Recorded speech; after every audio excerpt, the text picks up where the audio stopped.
বিজনির 2 নম্বর চিকাঝোড়ায় কৃষক গোপাল মণ্ডলকে গ্রেফতার করার ঘটনাকে কেন্দ্র করে উত্তেজনাপূর্ণ পরিস্থিতির সৃষ্টি হয়। গ্রামবাসীরা নিঃশর্ত মুক্তির দাবিতে প্রতিবাদ জানান। উল্লেখ্য, গত 3রা মার্চ চিকাঝোড়া গ্রামে অবৈধ গাঁজা চাষের অভিযোগে পুলিশ গোপাল মণ্ডলকে গ্রেফতার করে এবং এই ঘটনা ঘিরে বর্তমানে স্থানীয়দের মধ্যে তীব্র অসন্তোষ দেখা দিয়েছে।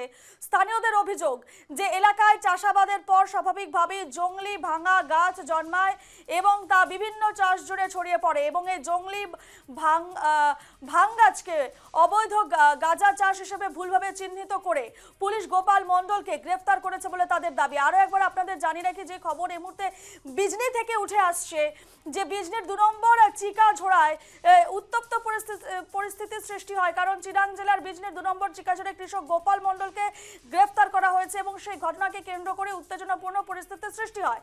গ্রামবাসীরা নিঃশর্ত মুক্তির দাবিতে প্রতিবাদও জানিয়েছেন। আপনাদের জানিয়ে রাখি, গত 3রা মার্চ চিকাঝোড়া গ্রামে অবৈধ গাঁজা চাষের অভিযোগে পুলিশ গোপাল মণ্ডলকে গ্রেফতার করে। এই ঘটনা ঘিরে বর্তমানে স্থানীয়দের মধ্যে তীব্র অসন্তোষ দেখা দিয়েছে।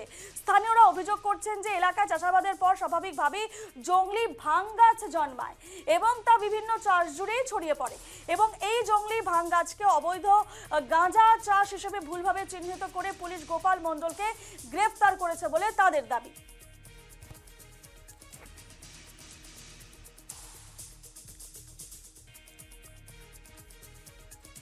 এ নিয়ে আমাদের বিজনের প্রতিনিধি লিটন বসাকের এক প্রতিবেদন দেখুন।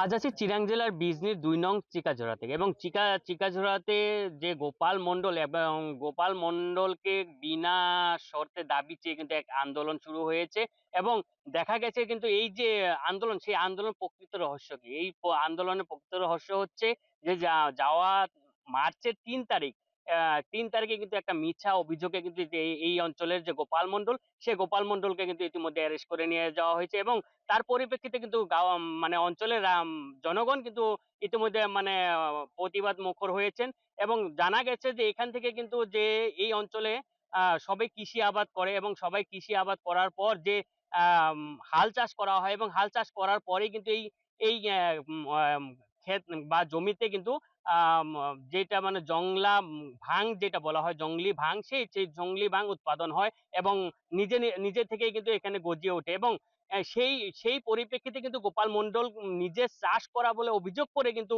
পুলিশ কিন্তু ইতিমধ্যে কিন্তু গোপাল মণ্ডলকে অ্যারেস্ট করে নিয়ে গিয়েছেন এবং সেই পরিপ্রেক্ষিতে কিন্তু আজকে চিরাং জেলার বিজনিতে কিন্তু এক প্রতিবাদ মুখর দেখা গেছে। আমি যাব সরাসরি যেহেতু এখানে অঞ্চলের মহিলা এবং পুরুষ সবাই কিন্তু ইতিমধ্যে কিন্তু প্রতিবাদ করা দেখা গেছে। আমি মহিলার কাছে যাব। কি বলবেন, যেহেতু এখানে আপনারা ইতিমধ্যে মানে প্রতিবাদ করছেন, কি জন্য প্রতিবাদ করছেন, কি কারণটা? আমরা আমরা এই জায়গায় প্রতিবাদ করছি যে গোপাল মন্ডল মানুষটাকে যে বিনা অন্যায় ধরে নিয়ে গেছে। আমরা তার লেবার, আমরা বহুত তার কর্ম করে আমরা বহুত মানুষে চলি। আমরা আজকে সব মানুষে এই অবস্থায় বসে আছি, আমাকে খাওয়া দাওয়া এখন অবস্থা খারাপ হয়ে যেতেছে গা। তার লাগে আমরা অনুরোধ জানাই যে গোপাল মন্ডল মানুষটার বিনা অন্যায় ধরে নেওয়ার কারণে কোনো অত্যাচারই না করে যাতে ভালোভাবে আমগরে ঘুরে দেয়। আমরা সেই মহাজন আমরা যাতে ভালোভাবে যেভাবে চলে আসছিলাম সেইভাবে চলবার জানি। আর যে ভাং খেতের কথা কইছে সেই ভাং ক্ষেত তো এগুলো সব মিছা কথা। একদম ধন্যবাদ। দেখেন কিন্তু দেখা গেছে কিন্তু যে উনিও কিন্তু এই মহিলা কিন্তু একই কথাই বলছে যে এই এই যে এই জায়গায় যেগুলো ভাং খেতের এসে বলেছে কিন্তু এগুলো সম্পূর্ণ মিথ্যা কথা। কারণ ভাং খেতে নিজে থেকে হতে হয়। এখানে যেহেতু পুরুষ সকলেও আছে, আমি তাদের থেকেও জানবো।